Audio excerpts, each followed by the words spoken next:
Mesdames, Messieurs, bonsoir et bienvenue à cette deuxième conférence de la Fondation Sedes Sapientiae.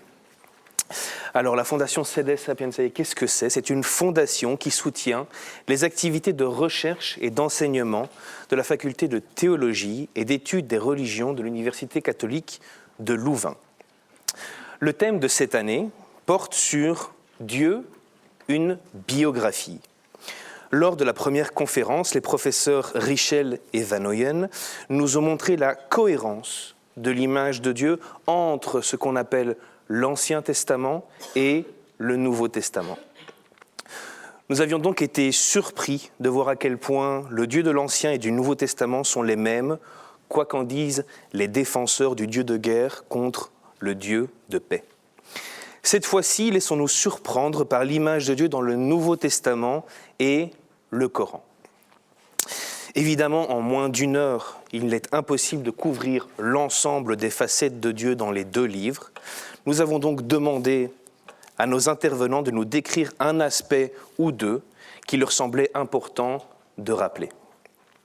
Mais qui sont ces intervenants ? D'une part, nous écouterons le professeur Mehdi Azaïez, professeur d'islamologie, pour nous parler de Dieu dans le Coran. Bonsoir, professeur Azaïez. Bonsoir. Et d'autre part, le professeur Régis Burnet, professeur de Nouveau Testament, qui nous parlera d'une représentation de Dieu dans le Nouveau Testament. Bonsoir, professeur.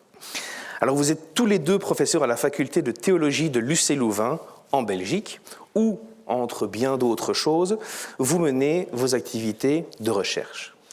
Au cours de ces recherches, vous avez été amenés donc à vous confronter aux textes qui parlent de Dieu, des textes où Dieu parle, où on le montre en action. Je me tourne d'abord vers vous, professeur Azaïez, sans en faire une généralité. Quelle est l'image de Dieu dans le Coran ? Bonsoir à tous, je suis très heureux d'être parmi vous. Pour répondre à cette question, je vais l'aborder en m'intéressant à une des caractéristiques les plus fondamentales du Dieu du Coran et de l'islam, et peut-être ignorée de vous. Je veux parler d'une image omniprésente dans le Coran, celle d'un Dieu de bienfaisance, de compassion et de douceur. Deux formules célèbres et répétées dans le Coran illustrent mon propos.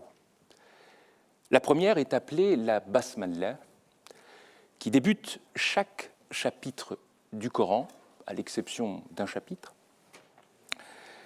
On peut traduire cette formule de la manière suivante : au nom de Dieu, le bienfaiteur, El-Rahman, le tout miséricordieux, El-Rahim. La deuxième expression sur laquelle je voudrais m'arrêter est la suivante. Elle affirme que Dieu, j'ouvre les guillemets, Dieu prescrit la miséricorde à lui-même. Enfin, je vous parlerai très brièvement des nombreux noms divins qui parsèment le Coran et qui déclinent explicitement la douceur et la compassion de Dieu pour ses créatures et le monde qu'il a créé. Et donc, si on reprend la première mention, est-ce que vous pouvez nous expliquer la Basmallah ? Avec plaisir. Lorsqu'un lecteur ouvre le Coran, il est frappé par l'expression qui figure en en-tête de tous les chapitres, donc à l'exception d'un d'entre eux, et que l'on peut donc traduire, comme je vous l'ai dit tout à l'heure, au nom de Dieu, le bienfaiteur, le tout miséricordieux. Cette formule est donc appelée la Basmallah. Plus fort ? D'accord, je vais parler plus fort. Très bien. Je vais parler donc plus fort. Ça va comme ça ? OK, good. Donc, cette formule, appelée en arabe la Basmallah, a la particularité de nommer Allah par un autre de ses noms, El-Rahman, c'est-à-dire le bienfaiteur, puis de lui adjoindre un terme qui s'apparente à un qualificatif, celui d'El-Rahim, le tout compatissant, le tout miséricordieux. Ces deux termes ont un sens presque identique et attestent que celui à qui il s'applique fait éminemment preuve de la vertu appelée rahma. Selon une majorité de commentateurs du Coran, cette rahma, cette miséricorde, veut dire douceur, tendresse, bienveillance. Les sens contraires de ce terme sont la dureté ou la cruauté. Ces significations ne doivent pas surprendre. Ils appartiennent à un fond sémitique commun. La racine de ces mots est constituée de lettres Rahamim, qui sont loin d'être inconnues de la Bible hébraïque. Dieu est considéré dans les psaumes comme Rahaman, équivalent de la notion de chesed. Alors je vous donne un passage des psaumes très connu. Dieu est bon pour tous et ses miséricordes s'étendent sur toute œuvre. Jésus, parlant araméen, a probablement utilisé ce terme pour décrire le Dieu qui délivre tout son amour à son Fils, à toute l'humanité et à toute l'humanité. Le Coran s'inscrit parfaitement dans cette continuité. Au-delà de la présence de la miséricorde de Dieu dans le Coran, pardon, je crois que c'est ta question. Non, pas de souci.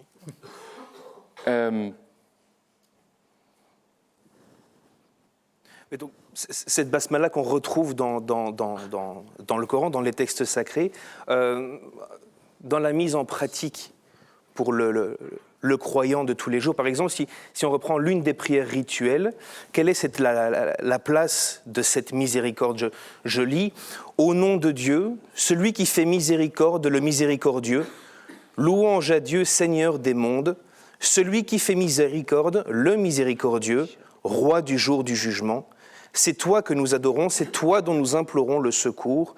Dirige-nous dans le chemin droit, le chemin de ceux que tu as comblés de bienfaits.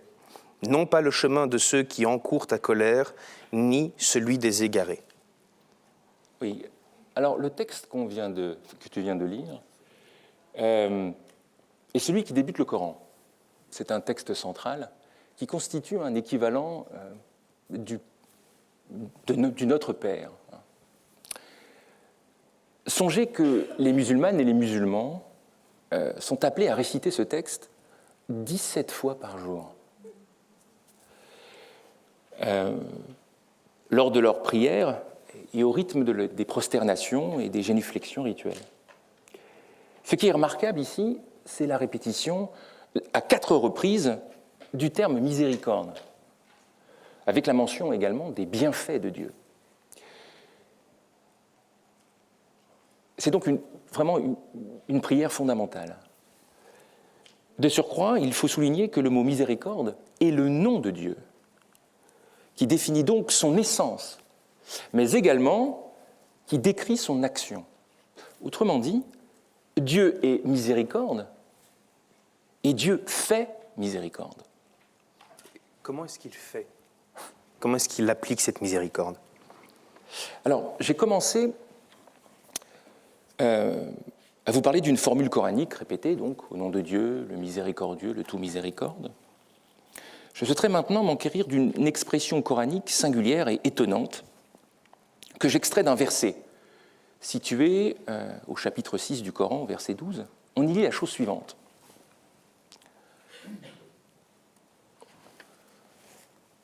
Il, Dieu, se prescrit à lui-même la miséricorde.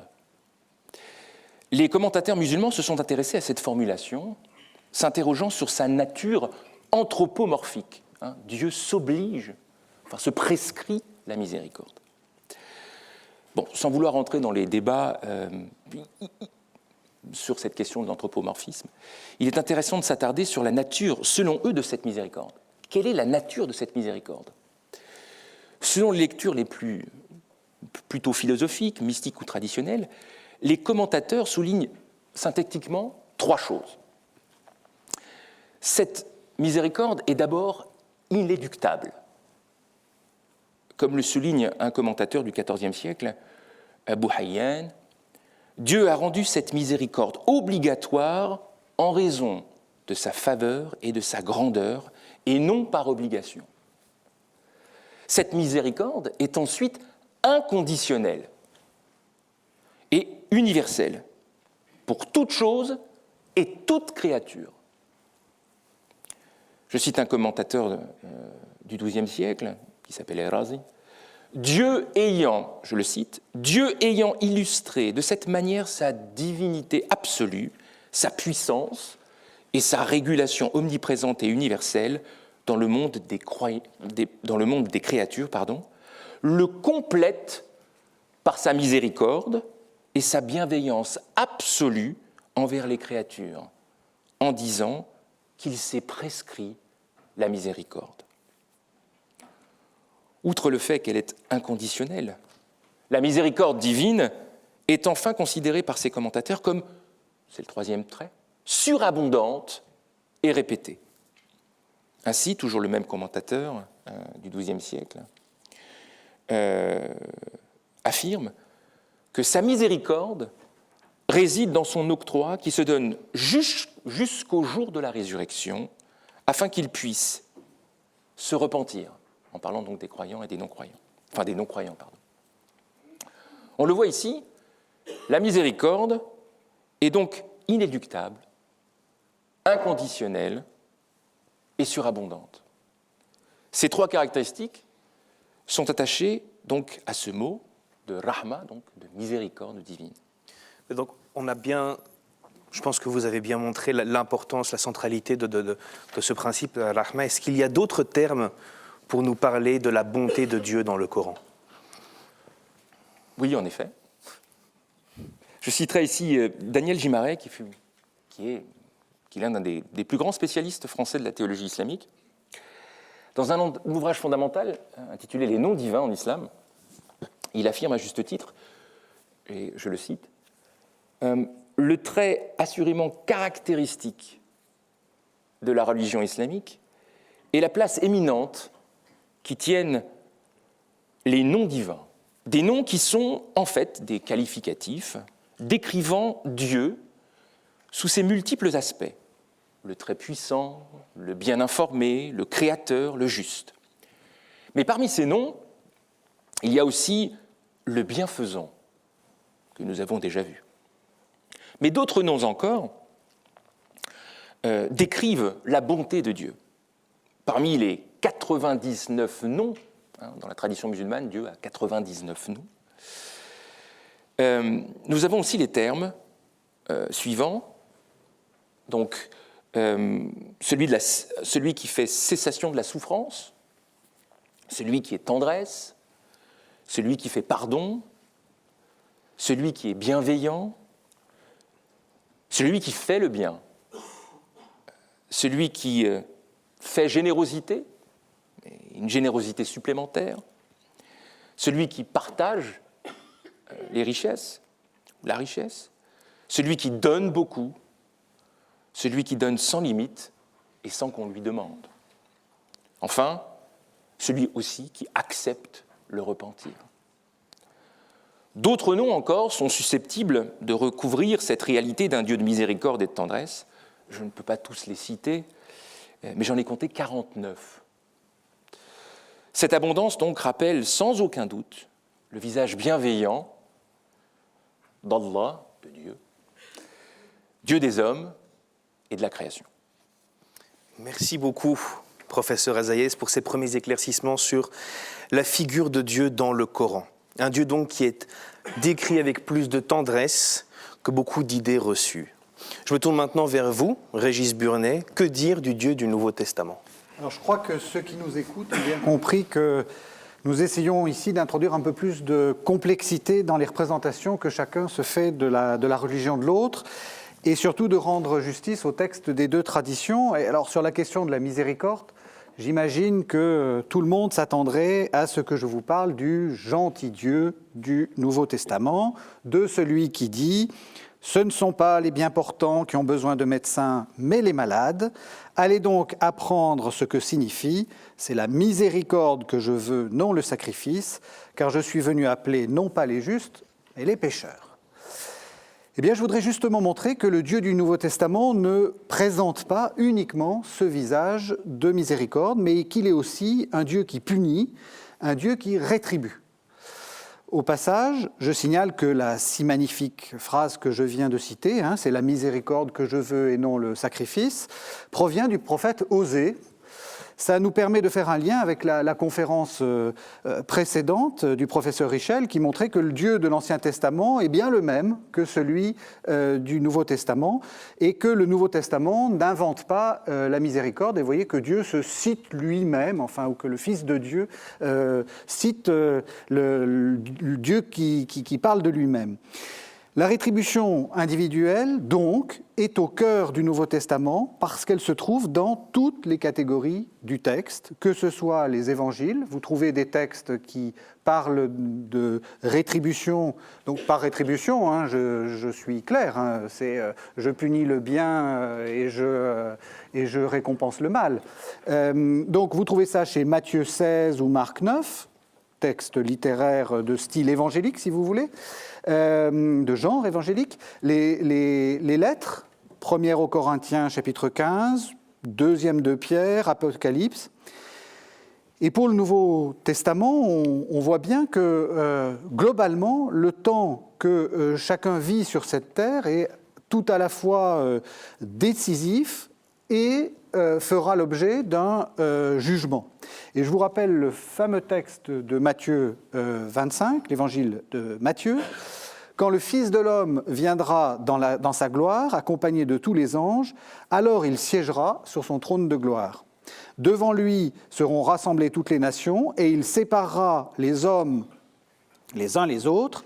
Alors, vous avez ici une traduction qui est une traduction qui a quelques années, donc j'actualise. Il séparera les hommes et les femmes, les uns des autres. Comme le berger sépare les brebis des chèvres, il placera les brebis à sa droite et les chèvres à sa gauche, et ils s'en iront, ceux-ci au châtiment éternel, et les justes à la vie éternelle. Et je voudrais citer un autre texte qui, la plupart du temps, fait difficulté, un texte qui nous dit que ce jugement se fera avec une rigueur implacable et qu'il ne faut pas mésestimer ce qui va arriver. C'est un texte de l'Épître aux Hébreux au chapitre 10, je vous le lis. « Car si nous péchons délibérément, après avoir reçu la pleine connaissance de la vérité, il ne reste plus pour les péchés aucun sacrifice, mais seulement une attente terrible du jugement et l'ardeur d'un feu qui doit dévorer les rebelles. Quelqu'un viole-t-il la loi de Moïse ? Sans pitié, sur la déposition de 2 ou 3 témoins, c'est pour lui la mort. Quelle peine plus sévère encore ne méritera-t-il pas, vous le pensez, celui qui aura foulé aux pieds le Fils de Dieu, qui aura profané le sang de l'alliance dans lequel il a été sanctifié et qui aura outragé l'Esprit de la grâce. Nous le connaissons en effet, celui qui a dit « À moi la vengeance, c'est moi qui rétribuerai » et encore « Le Seigneur jugera son peuple » et je vous ai gardé pour la fin la pire des phrases « Il est terrible de tomber entre les mains du Dieu vivant ». Évidemment, ces derniers mots ne peuvent que choquer et ils ont une très forte portée rhétorique dans une lettre qui, rappelons-le, a pour but de remotiver une communauté qui est en train de vaciller. Et en fait, le but, c'est d'essayer de pousser cette communauté de ne pas retourner à la croyance précédente, qui consiste à respecter les prescriptions de la loi, dans l'espoir que Dieu sera peut-être un peu plus clément. Non, répond l'auteur de l'Épître, car c'est mépriser le sacrifice du Fils de Dieu. Il est terrible de tomber entre les mains du Dieu vivant. Et donc, avant peut-être de faire perdre toute portée à ces mots, avant de les dévitaliser, essayons-nous de nous poser 2 questions. Première question, pourquoi est-ce que probablement très peu d'entre vous ont entendu ces mots ? Tout simplement parce que chaque époque, chaque institution opère un choix dans la tradition qu'elle reçoit. Choix dans les concepts qu'elle met en avant, choix dans les textes qu'elle lit dans ses prières, et le passage ne correspond évidemment pas à la théologie des églises d'aujourd'hui qui n'ont pas tendance à le mettre en avant, et donc vous pouvez être à peu près clair qu'il n'est pas lu le dimanche à la messe. Mais toute proportion gardée, je pense que tout lecteur de la Bible avouera faire la même chose. Je pense que personne ici ne dira lire tous les livres de la Bible, la même quantité, les mêmes jours, etc. Je pense que tout le monde opère un choix dans ces livres, non? Et donc la deuxième question que vous vouliez poser? La deuxième question, c'est pourquoi mettre ainsi en avant le visage d'un Dieu inflexible alors qu'on aimerait tant trouver le visage du Dieu de miséricorde? Je crois que le Nouveau Testament lui-même nous donne la réponse et elle est malheureusement toujours d'actualité. Je la trouve dans le livre de l'Apocalypse, c'est au chapitre 6. Quand il ouvrit le 5e sceau, je vis sous l'autel les âmes de ceux qui avaient été immolés à cause de la parole de Dieu et du témoignage qu'ils avaient porté. Ils criaient d'une voix forte, « Jusque à quand, Maître saint et véritable, tarderas-tu à faire justice et à venger notre sang sur les habitants de la terre ?» Le mot-clé de ce texte d'Apocalypse 6, bien entendu, c'est le mot « justice ». Pour que Dieu soit ce Maître saint et véritable sur la terre, il faut bien qu'il rétribue le bien, mais surtout le mal. La miséricorde ne peut pas aller sans une certaine dose de dureté, car ce n'est tout simplement pas juste. Alors évidemment, il est confortable de prêcher un Dieu de miséricorde, et surtout quand tout va bien, quand on peut se permettre de jouer à la grande âme qui revient de tout, qui est prête à pardonner les offenses, surtout quand on ne les a pas subies soi-même. Mais cela n'est pas juste. Que dira celui dont les enfants sont ensevelis par une bombe russe, quelque part à l'est de l'Europe? Comment ne réclamerait-il pas que le sang soit vengé? Et que dira celle qui a perdu son village, son mari, sa dignité au Nord Kivu? Comment ne crierait-elle pas, comme les martyrs de la communauté de Jean, « Jusque à quand tarderas-tu à faire justice ?» Et donc, balayer ainsi d'un revers de main le portrait un peu sévère du Dieu qui punit, c'est tout simplement vouloir le façonner selon une image qui nous plaît, qui nous rassure, et certainement pas rendre justice à la manière dont il se présente dans les textes. Comme le dit Paul de Tarse, « Y aurait-il de l'injustice en Dieu ? Certes non. Il dit en effet à Moïse, « Je ferai miséricorde à qui je veux faire miséricorde, et je prendrai pitié de qui je veux prendre pitié. » C'est une citation du livre de l'Exode, chapitre 33. Cela ne dépend donc ni de la volonté, ni des efforts de l'homme, mais de la miséricorde de Dieu. En fait, on voit bien que l'histoire que raconte la Bible est la rencontre de deux libertés, celle de l'être humain et celle de Dieu. Et la citation d'Exode 33 rappelle que ne pas préjuger de la miséricorde de Dieu comme de sa capacité à punir, c'est en fait lui laisser sa part de liberté qui comporte du côté humain toujours une part d'imprévisibilité, une part de mystère. Et pour Paul, cet espace de liberté est précisément celui qu'occupe la grâce, ce concept théologique qui dit le don de Dieu en faveur de l'être humain. Et donc on peut dire que l'inflexibilité de Dieu est une sorte de condition de possibilité, non seulement de sa justice, mais aussi de sa grâce. Il est donc indispensable de tenir compte de l'ensemble des facettes de Dieu pour ne pas s'enfermer, si j'ai bien compris, dans une théologie erronée. Un mot de conclusion peut-être pour cette première facette de Dieu, la miséricorde. Alors, j'aimerais justement prolonger l'intéressante citation que nous avons entendue tout à l'heure, que le professeur Azaïez vient de faire à propos de Dieu qui se prescrit à lui-même la miséricorde. Voilà, en fait, une vraie preuve de la continuité du portrait de Dieu entre les deux traditions. En effet, le texte coranique ose utiliser le réfléchi, nafsihi, lui-même, à propos de Dieu. C'est lui-même qui se prescrit la miséricorde. Grammaticalement, vous le savez, le réfléchi, c'est l'introduction du débat ou de la multiplicité en soi-même. Quand je me dis à moi-même, pour faire un pléonasme, que je devrais être plus compréhensible envers les étudiants, je dis qu'une part de moi est encline à la sévérité et qu'une autre a tendance à être plus souple. Et donc, ce que le Coran exprime par le réfléchi, le christianisme l'exprime par la pluralité des personnes divines, et il utilise un terme hérité du culte qui est intercéder. Selon saint Paul, au chapitre 8 de l'Épître aux Romains, l'Esprit intercède pour nous en gémissement ineffable. Et puis, c'est au tour de Jésus-Christ qui intercède pour nous. Il y a donc, d'une certaine façon, une pluralité en Dieu.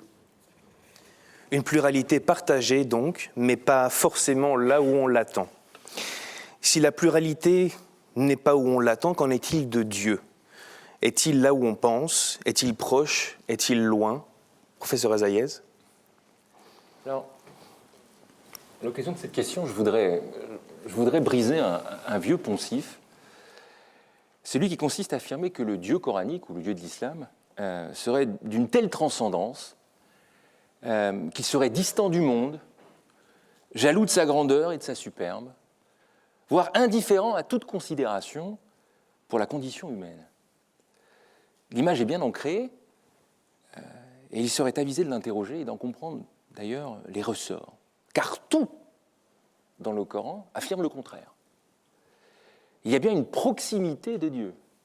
Et je vais vous en donner un exemple très révélateur, un verset, il y en a d'autres, mais un verset notamment, où il est dit « Nous avons créé l'homme, nous savons ce que son âme lui suggère, nous sommes plus près de lui que sa propre veine jugulaire. » Cette proximité, je souhaiterais l'illustrer par un exemple. Et l'exemple, c'est le prophète de l'islam lui-même. Et sa relation si particulière avec Dieu. Comme on le sait, le Coran n'est pas une biographie. Et encore moins, ni une géographie, ni une biographie de Mohammed. Mohammed, donc le prophète de l'islam. Nous sommes bien confrontés à une absence de toute volonté de décrire la vie d'un homme. Il n'en demeure pas moins que le Coran reste un témoignage très précieux d'une relation. C'est ici le mot-clé. Une relation étroite entre un Dieu et son prophète. C'est peut-être d'ailleurs à travers ce lien qu'il est possible d'esquisser un portrait coranique de Mohammed. Alors c'est une relation ô combien privilégiée. Le Coran tutoie son prophète et n'a de cesse de s'adresser à lui. Cette proximité qui confine à l'intime jalonne l'ensemble du texte et se décline selon plusieurs modalités, façons.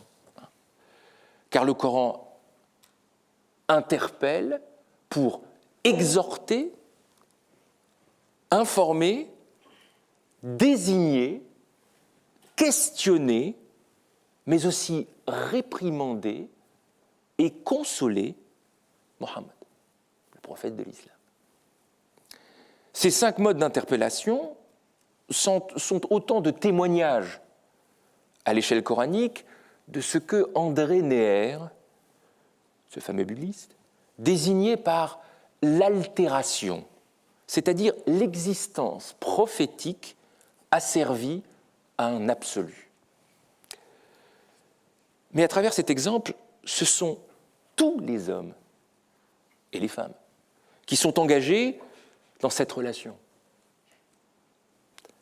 Mohammed est en quelque sorte un parangon de la condition humaine qui ne concerne pas seulement son être, mais également toute l'humanité qui est appelée à revivre cette expérience prophétique par l'écoute ou la lecture du Coran. Je parlais de 5 modalités de relation. Nous pouvons, par-delà cette expérience intime vécue par le prophète, l'appliquer à notre propre expérience de Dieu dans toute sa proximité. Quelles sont ces modalités de communication ? Alors je disais tout à l'heure, Dieu exhorte, il délivre un savoir, il désigne et nomme, il console et réprimande, il interroge. Si on les prend dans l'ordre, Dieu exhorte. Alors, Dieu exhorte. En effet, la parole coranique exhorte son prophète Mohammed à ne pas douter. à ne pas se morfondre, à ne pas céder à la tentation. Par-delà ces épreuves intérieures, Mohammed dut aussi se soumettre entièrement au poids écrasant de la parole révélée, c'est-à-dire le Coran. Le Coran l'exhorte à suivre fidèlement sa proclamation, de recevoir ses denses paroles, de ne pas oublier sa récitation et de propager son message. La multiplicité de ces injonctions révèle combien l'expérience prophétique fut une épreuve humaine, inquiète et douloureuse. Ensuite, donc, Dieu délivre un savoir. Oui, en effet, Dieu délivre un savoir qui fait rappel pour ne pas oublier les bienfaits, notamment les bienfaits de Dieu à l'égard des enfants d'Israël. Le Coran incite à plusieurs reprises son envoyé à raconter les histoires des prophètes anciens. Par exemple, recours donc à la narration dans l'espoir qu'ils réfléchissent. Principalement issus de la tradition biblique, ces récits mettent en scène Noé, Abraham, Moïse, Jésus. Ainsi, le Coran enseigne leurs récits à son envoyé. Ces derniers sont tous confrontés à l'hostilité et à l'incrédulité de leur peuple. S'apparentant à un phénomène d'identification, le Coran ne cesse de suggérer que Mohammed, le prophète de l'islam, est à l'image de ces prophètes déniés. Par ce savoir délivré par le Coran, le prophète peut ainsi trouver en ses personnages bibliques des figures d'encouragement et de réconfort, venant confirmer le caractère prophétique de sa mission. Donc ça, c'était Dieu délivre un savoir. Ensuite, Dieu désigne et nomme, vous avez dit ? Oui, en effet, Dieu désigne et nomme pour élever l'homme. Mohammed est entre autres un serviteur, un avertisseur, un témoin de Dieu. Le Coran le qualifie par deux termes, il est Nabi, il est Rasoul. Ces formulations révèlent un des enseignements les plus fondamentaux du Coran et de l'islam. L'histoire humaine est ponctuée par l'envoi d'une succession de prophètes où l'on rencontre quelques grandes figures, donc Adam, qui est considéré comme un prophète, Noé, Abraham, Moïse, Jésus, mais aussi, même également dans la tradition arabe, vous avez des prophètes arabes qui sont cités dans le Coran. Ces messagers de Dieu rappellent aux hommes les principes immuables de l'unicité de Dieu. Mohammed appartient à cette lignée dont il est le dernier représentant, le sceau des prophètes selon le Coran. Et donc le quatrième point, Dieu console et réprimande, la quatrième proximité. Oui. C'est ça. En effet, donc Dieu console et réprimande les êtres. C'était peut-être à la mesure des épreuves vécues que Mohammed avait trouvé dans le Coran une parole de réconfort. Ce discours de consolation revêtait alors deux formes, celle d'un rappel de la bienfaisance divine à son endroit et celle d'un soutien fidèle et constant d'un Dieu protecteur. Des bienfaits de Dieu, le Coran rappelle, je le cite, « Pour toi, n'avons-nous pas épanoui ta poitrine, ôté de toi la pesanteur qui faisait gémir ton échine ?» Ou encore, ne t'a-t-il pas trouvé orphelin, il t'abrita, ne t'a-t-il pas trouvé dans l'errance, il te guida, ne t'a-t-il pas trouvé nécessiteux, il te combla. Cette proximité peut aussi relever de la réprimande. La tradition musulmane rapporte ainsi qu'un aveugle vint à la rencontre de Mohammed alors que celui-ci s'entretenait avec des notables de la Mecque qu'il souhaitait convertir. Importuné, le prophète aurait congédié, non sans agacement, le vieil homme qui souhaitait lui poser quelques pieuses questions. S'il est historiquement impossible de vérifier la véracité de l'anecdote, la tonalité du texte, elle, emprunte bien le registre du reproche. On peut lire donc dans le Coran, en effet, alors ici on considère que c'est Mohammed dont il s'agit, il a pris l'air sévère et s'est détourné sous prétexte que l'aveugle l'abordait. Dans ce passage, le Coran opposerait alors l'empressement, quelque peu coupable du prophète, pour convertir les Mécois récalcitrants à la nécessité impérieuse de prêter attention aux démunis et aux miséreux. Et donc enfin, le 5e type de proximité, vous avez parlé du Dieu qui interroge. Oui, en effet, Dieu interroge son prophète pour lui rappeler que son Dieu sait tout. Il est tout savoir. Il sait, entre autres, à quel moment et comment se produira les fins des temps. C'est l'occasion pour le locuteur coranique, pour le Dieu, d'apostropher Mohammed, en l'interrogeant sur le sens de termes rattachés à l'Apocalypse. Qu'est-ce qui peut te faire comprendre ce qu'est l'allégeance ? Qu'est-ce que peut te faire comprendre la démarcation, la fracassante ? Tous ces mots, en fait, font référence à l'eschatologie, à la fin des temps. Parle aussi de qu'est-ce qui peut te faire connaître ce qu'est l'inéductable. Ces interrogations sont immédiatement suivies d'une réponse du Coran et donc de Dieu pour les musulmans, qui décrit l'événement eschatologique. Ainsi, le jour de l'allégeance est celui où Dieu est le plus juste des justiciers. Le jour de la démarcation est un jour irréfutable. Et malheur en ce jour à qui dément. Le jour de la fracassante est le jour où les montagnes seront comme touffes de laine qu'on carde. Enfin, le jour de l'inéductable est à l'image des peuples anciens et incrédules châtiés par une tornade furieuse et mugissante.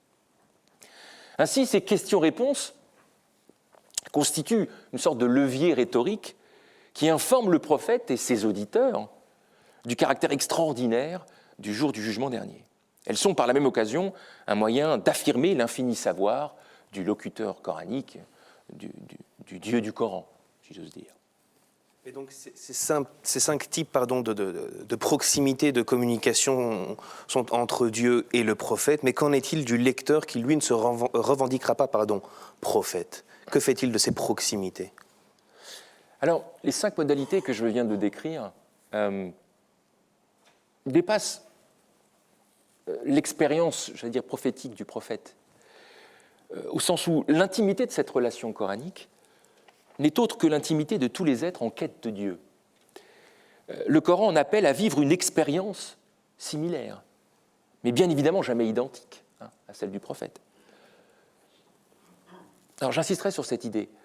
Toute lecture ou toute audition du texte coranique invite à revivre donc, si j'ose dire, ce parcours prophétique et à sentir la proximité de la présence de Dieu par cette parole adressée.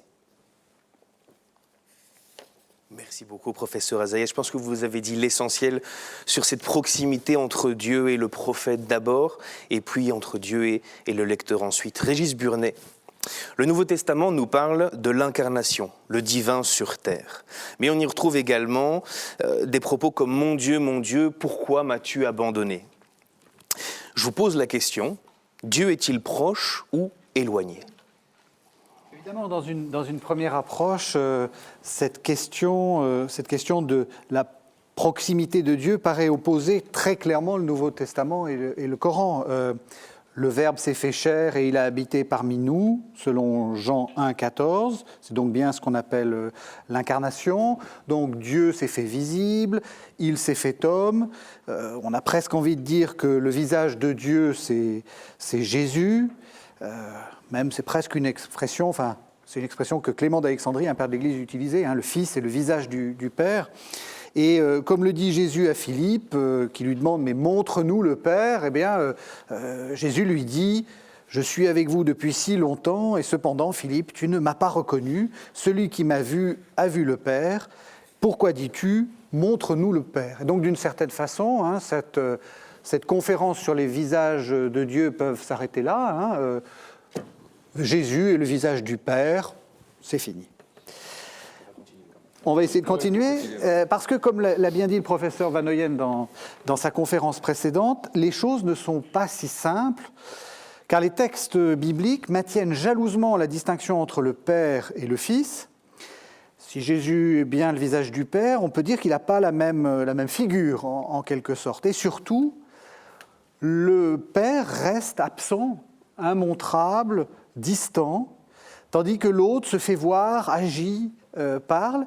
Et comme Gerd van Hoyen l'a très bien dit, si les évangiles et les autres écrits du Nouveau Testament donnent des formulations différentes de cette transcendance de Dieu, Gerd a parlé de Marc, il a parlé de l'Apocalypse, tous la maintiennent, Dieu est avant tout l'absent.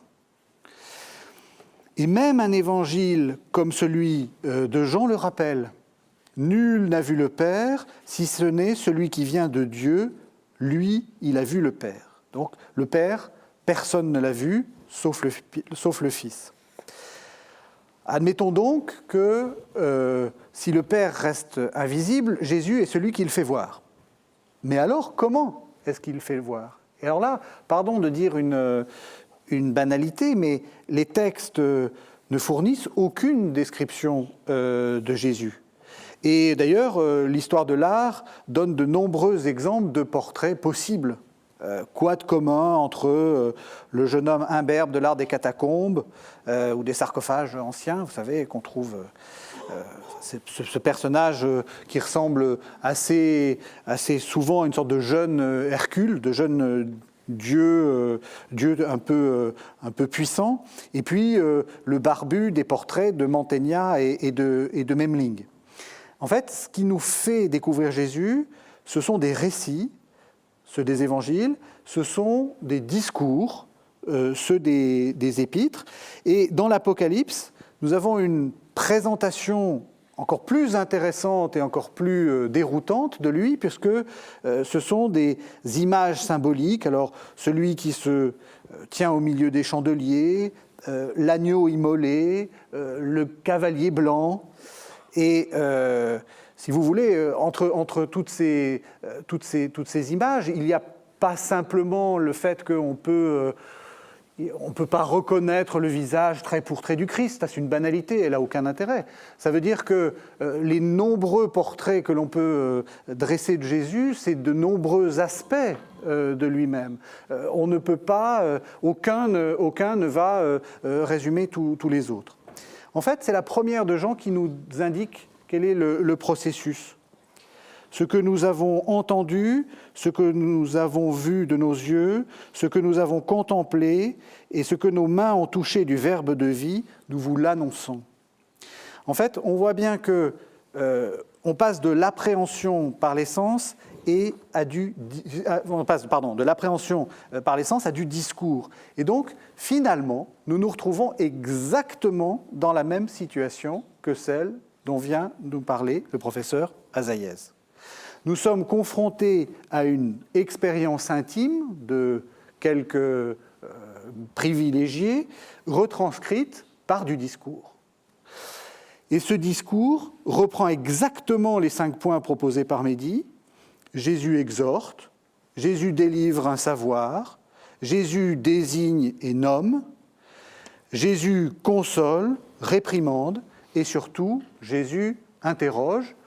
Je me rappelle d'une boutade qu'un de mes vieux maîtres exégètes disait, vous savez, c'était à l'époque de la quête du Jésus historique, et donc quelles sont les vraies paroles de Jésus, les ipsissima verba Jésus. Eh bien, il disait, il n'y a qu'une seule qui est historique.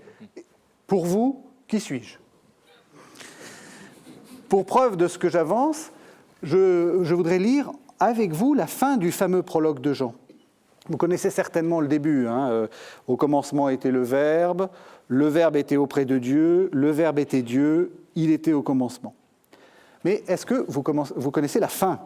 En fait, le verset 18 dit « Dieu, personne ne l'a jamais vu, le Fils unique », alors ça c'est le mot très compliqué à traduire, c'est un composé grec qui dit il est unique et il est engendré, alors vous pouvez le traduire par l'unique engendré, ou alors vous pouvez transposer directement du grec, le monogène, comme personne ne comprend ce que ça veut dire, c'est pratique. Le Fils unique, donc le monogène, qui est dans le sein du Père, nous l'a fait connaître. On retrouve ce que je viens de défendre. Dieu reste celui que personne n'a jamais vu, il reste le purement transcendant, mais le Fils unique est dans son intimité, et donc il peut le faire connaître. Alors moi, ce qui m'intéresse, c'est le dernier verbe. En grec, Donc le texte grec dit exegesato, en utilisant le verbe exegeomai. Alors dans exegeomai, vous entendez un terme que nous, les biblistes, on aime bien, c'est le terme qui a donné exégèse, mais les manuels de traduction sont très très embarrassés pour traduire ce terme, parce que étymologiquement, le sens de ce verbe, c'est conduire, mener, conduire quelque chose, faire sortir d'eux même, mais le sens est absent, ce sens-là précis, est absent de l'usage du Nouveau Testament. Et donc, ce que le texte est en train de nous dire, c'est que ce qu'il s'agit de mener, ce qu'il s'agit de conduire, c'est un discours, c'est un récit. Et donc, si je veux traduire de manière plus précise ce texte, je dirais « Dieu, personne ne l'a jamais vu, le Fils unique, l'unique engendré qui est dans le sein du Père, a conduit le récit, il a conduit le discours. » En fait, ce que dit le texte, c'est que le Christ, c'est celui qui décrit le Père, qui détaille le Père, le Fils est donc en quelque sorte l'exégète du Père. Merci beaucoup. Donc, le Fils parle pour le Père dans le Nouveau Testament. Dans le Coran, professeur Azaïez, qui parle ? Alors, pour répondre à cette question, je vais faire un petit détour. Le Coran, à l'instar de la Bible, possède de nombreux genres littéraires. À sa lecture, on croise des récits, des descriptions, des actes de louange, des polémiques, des références à des événements historiques très allusifs, que l'on suppose contemporains à la vie du prophète, mais également il y a des normes juridiques qui sont présentées, fort peu nombreuses, malgré les idées reçues, fort peu nombreuses. Ces diversités de genres entraînent sans surprise une présentation du Dieu coranique selon plusieurs facettes, j'oserais dire plusieurs visages, dont je vais donner un aperçu. Mais je souhaiterais tout d'abord souligner un fait majeur. Tous ces genres littéraires ont un point commun. Ils sont tous traversés par un usage presque omniprésent d'un verbe qui traverse l'ensemble du texte coranique. Il s'agit du verbe introducteur « qal », qui veut dire « dire », verbe « dire ». Présent plus de 1700 fois, c'est le deuxième verbe le plus fréquent dans le Coran, après le nom « Allah ». Il s'impose comme le deuxième terme le plus usité. Alors, quelle importance revêt-il ce verbe, outre le fait qu'il soit, je veux dire, le terme le plus répété du texte coranique, le deuxième terme le plus répété? Il introduit un nombre considérable de discours rapportés et de dialogues, à tel point qu'il est aisé de comparer le Coran à un immense théâtre de voix dont le metteur en scène magistral est le locuteur divin. Ce dernier s'adresse à des locuteurs, en premier lieu son prophète, on l'a vu tout à l'heure, mais également il s'adresse à des croyants et des incroyants. Des êtres non humains sont aussi parlants, comme le démon, les anges ou les djinns, les génies. Tous ces êtres sont en face de Dieu des auteurs de paroles ou de discours directs. Ils s'adressent à Dieu pour le prier, l'interroger, l'apostropher, s'opposer à lui et même le réfuter. Le réfuter, le défier. C'est donc à une véritable polyphonie, donc plusieurs voix qu'on entend, que le Coran nous convie. À quoi le Coran nous convie? Dieu, Allah, est une sorte de metteur en scène, si j'ose dire, qui distribue les voix, mais oui, la voix principale et centrale. Un Dieu éminemment parlant qui s'adresse au monde avec constance, jusqu'au temps final de l'eschatologie. Merci beaucoup. Pour préparer cette session, vous nous aviez proposé quelques textes qui illustrent le propos que vous venez d'énoncer. Si vous voulez bien, on va en lire quelques-uns et alors vous les commenterez au fur et à mesure. Je vous propose, voici les 3 premiers passages. Je peux lire, bien sûr, pas de problème. Un livre est descendu sur toi, c'est bien celui-là, oui. N'en conçois aucune inquiétude, afin que, grâce à lui, tu avertisses les hommes et qu'il soit un rappel pour les croyants. Alors, ce qui est remarquable dans ce passage, c'est le portrait d'un Dieu qui parle en tant qu'auteur. Il est l'auteur du Coran. Dieu agit pour le faire révéler. Dans ce texte-là, ce qui est marquant, c'est que Dieu est auteur et il est l'auteur du texte coranique qu'il révèle. C'est-à-dire qu'il le fait descendre vers son prophète. Le texte parle d'inquiétude, rappelant ainsi que la révélation est chose sérieuse, mais aussi une expérience pour celui qui le reçoit, non sans effort et sans crainte. Donc ça, c'est pour Dieu qui parle en tant qu'auteur. Un deuxième passage, chapitre 3, verset 47, nous dit « Elle, Marie, dit « Mon Seigneur, comment aurais-je un fils ? Nul homme ne m'a jamais touché. » Il dit « Dieu crée ainsi ce qu'il veut. Lorsqu'il a décrété une chose, il lui dit « Sois » et elle est. » Alors, ici, c'est donc le portrait d'un Dieu créateur. La création est ici envisagée à travers un épisode, celui de l'Annonciation faite à Marie. Ce qui est frappant, c'est l'expression utilisée. Il dit « soit » et elle est. J'aimerais faire remarquer que cette expression est aussi utilisée par Dieu dans le Coran lorsqu'il crée toute chose dans ce monde.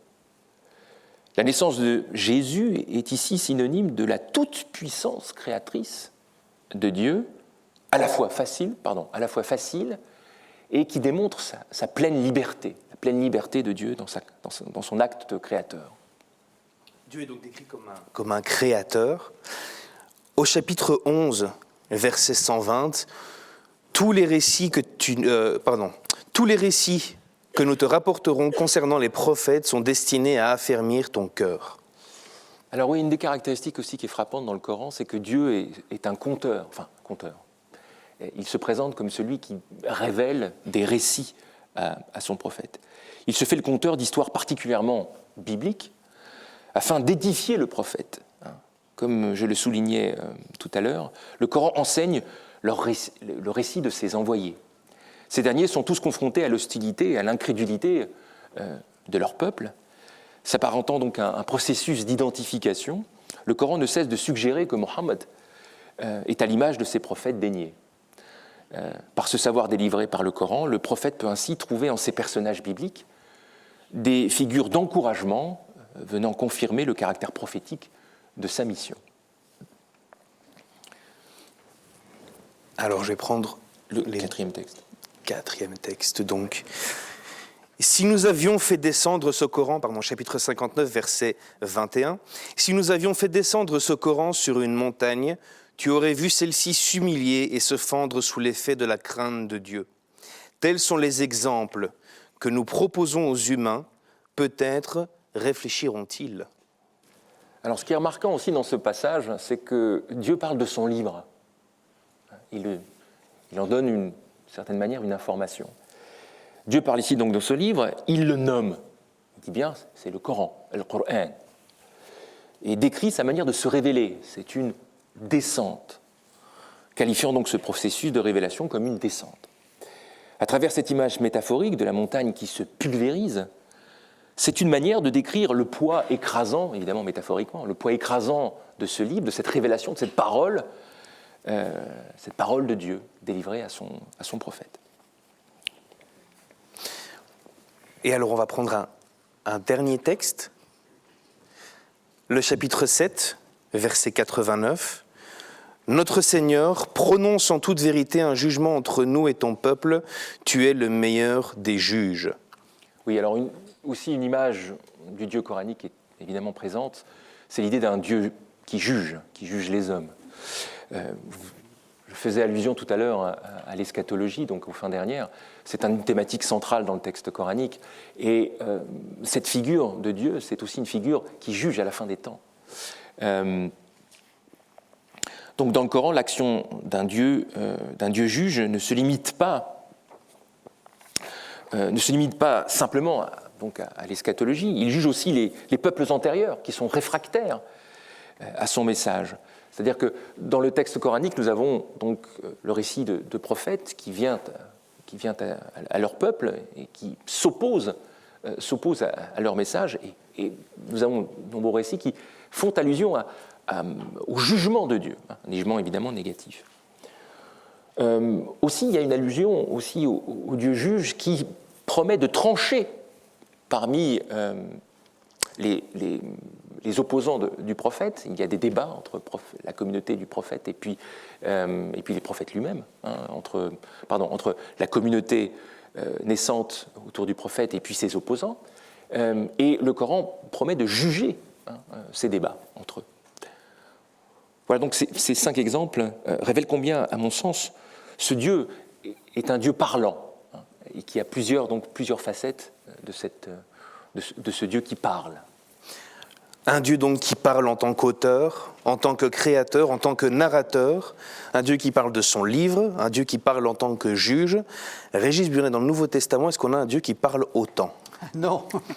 Ici, il y a vraiment une grande différence entre le Coran et le Nouveau Testament. On le voit bien, car dans le Nouveau Testament, Dieu ne parle que très rarement, Dieu le Père. Et quand il parle, c'est pour dire des choses qui ne nous apprennent rien de lui. En gros, quand Dieu parle, c'est pour dire des choses sans intérêt. Ce ne sont en effet que des paroles de confirmation de l'identité de Jésus. Les synoptiques, vous le savez, ne le font parler qu'à 2 reprises. La première, c'est au baptême, où il dit « Tu es mon fils, moi aujourd'hui je t'ai engendré », ou bien « Celui-ci est mon fils bien-aimé, en qui je suis satisfait ». La première version, c'est celle de Luc, la seconde, c'est celle de Matthieu, et à un détail près, celle de Marc. C'est plus ou moins la même chose, et c'est surtout très fortement inspiré d'un psaume, c'est le psaume 2, le verset 7 du psaume 2. « Le Seigneur m'a dit, tu es mon fils, moi aujourd'hui je t'ai engendré ». Donc ça aussi c'est très intéressant, on voit bien que quand Dieu parle, c'est pour se citer lui-même. La seconde fois, c'est à la Transfiguration, et là aussi, il dit presque la même chose. « Celui-ci est mon fils, celui que j'ai élu, écoutez-le ». Donc, Dieu se répète, se cite lui-même et reprend en permanence une parole précédente.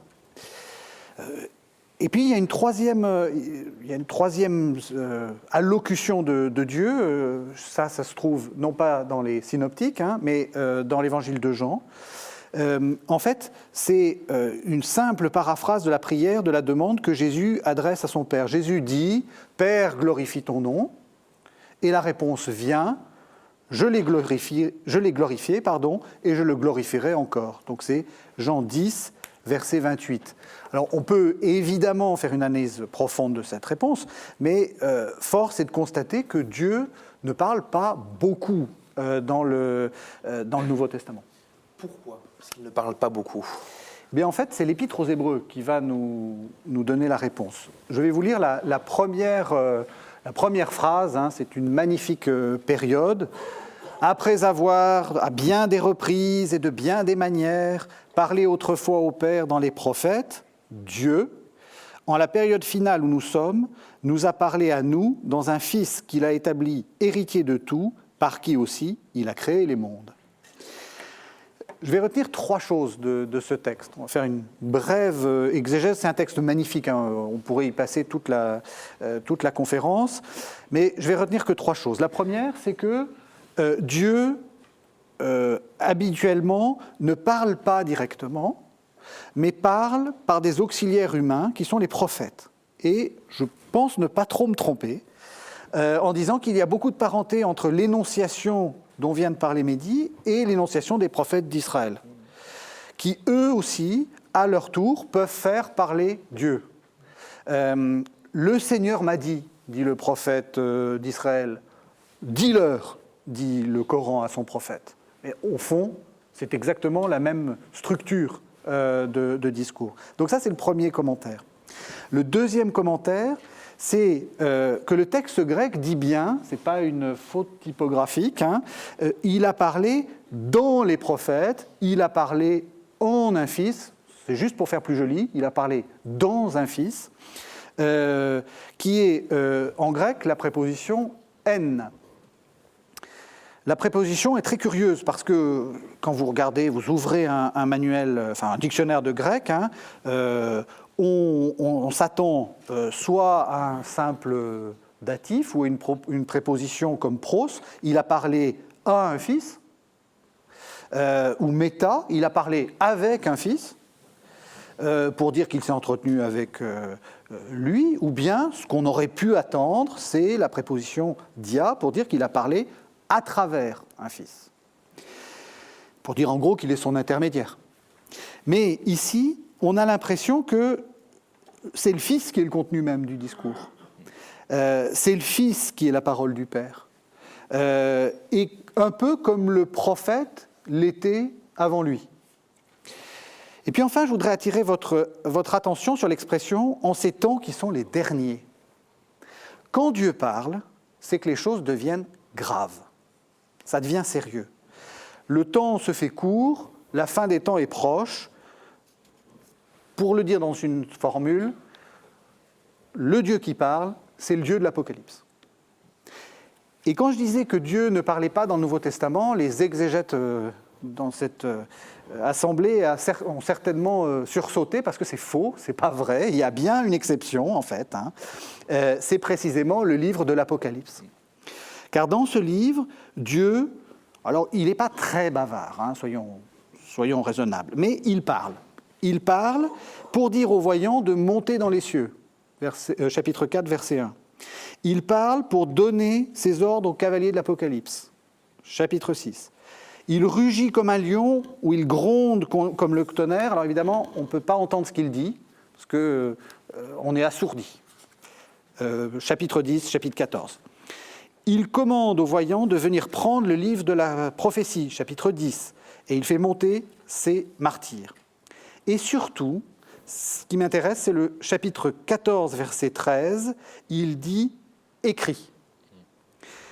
Alors si je devais rapprocher l'énonciation coranique du texte du Nouveau Testament, je le rapprocherais donc du texte de l'Apocalypse, à cette seule différence, sur laquelle on pourrait revenir, si vous avez des questions, on y répondra, qu'il lui faut écrire et non pas dire. Et du coup, ça nous permet de terminer, heureusement, parce que c'est la fin du micro, ça nous permet de terminer sur ce dernier portrait. Oh, merci, chers collègues. Ce dernier trait du portrait de Dieu que tracent nos deux traditions. Et cette image est tout à fait commune aux deux. On a bien l'impression que le Dieu du Coran, comme le Dieu du Nouveau Testament, est un Dieu qui va mettre fin au temps. C'est un Dieu qui s'apprête à intervenir. C'est un Dieu, donc, de l'Apocalypse. Bref, pour terminer cette conférence par une note réjouissante, je dirais que le visage de Dieu du Nouveau Testament au Coran, c'est le visage de Dieu de l'Armageddon. Merci beaucoup. Alors, au cours de cette conférence, nous avons commencé donc par montrer que le Dieu du Coran est tout autant miséricordieux qu'inflexible, et que le Dieu du Nouveau Testament est tout autant inflexible que miséricordieux. Nous avons ensuite parlé de la proximité inattendue du Dieu musulman au plus proche de son prophète, qui est le modèle du croyant. Les musulmans sont ainsi appelés à revivre cette intimité, cette proximité avec Dieu. Pour le Nouveau Testament, Dieu n'est visible qu'à travers le Christ. Il reste transcendant et n'est rendu accessible que par l'intermédiaire du Fils. Pour le troisième point, je retiens qu'au-delà de la transcendance, Dieu dans le Coran et le Nouveau Testament est un Dieu qui parle et qui fait parler. Merci infiniment, professeurs Azaïez et Burnet, pour ce moment, et merci à vous pour votre attention.